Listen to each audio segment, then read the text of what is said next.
Jamar Taylor has looked impressive. Does he make the team? I say hell yes. What do you think, Jose? Jamar Taylor. Let's actually count it out. The top 4 corners are clearly, Sherman, Akilo, Emmanuel, Verrett. Then you throw in K1. There's no DJ Reed, but they're forcing Jimmy Ward to play nickel because of what did we all talk about on our roundtable last Thursday? Is Jimmy Ward's role going to change because DJ Reed is gone? Mm-hmm. And now look, it's happening. K1 got hurt, and now they're forcing Ward to play. So I think there's a good chance he makes it because they just need someone to figure it out whether they have him there as like the next backup instead of doing Ward there. Because like you said, I didn't really see Ward in nickel at all today. He didn't look good.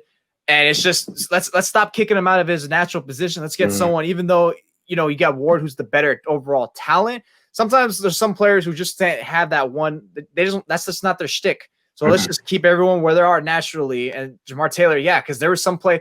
Who did he make? Remember that Kittle play? That George Kittle. He had a great pass breakup on George Kittle. I was like, I ran over to you. I was like, oh my God, dude, that throw was crazy. I mean, that play was amazing. He was man-to-man coverage on Kittle. Kittle ran it looked like it. And he undercut the route, Taylor, and knocked it down. It was like, wow. I think he knew it was coming. He knew it was coming because as a corner, the fact that he had his hips towards the center. So obviously I'm thinking if that wasn't man, maybe it was covered 3 and he just went out to make a play. So he was just shuffling. He wasn't backpedaling. He was waiting and waiting. And then he was like, I know it's going to you. And then shot. A lot of times that's a little bit bad. Cause it depends on the timing. He timed it perfectly. So if he gets a little bit, maybe a little sooner, which could also be dangerous. He could have probably took that to the house. So that was a phenomenal play. I love that play.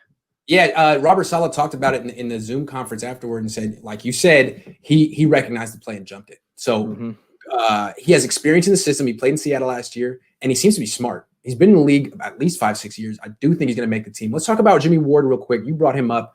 He has been playing some nickel, but not well. And, I always thought he struggled at nickel when he was younger, not because he doesn't have good coverage. I think his coverage is sticky. He's a hell of an athlete.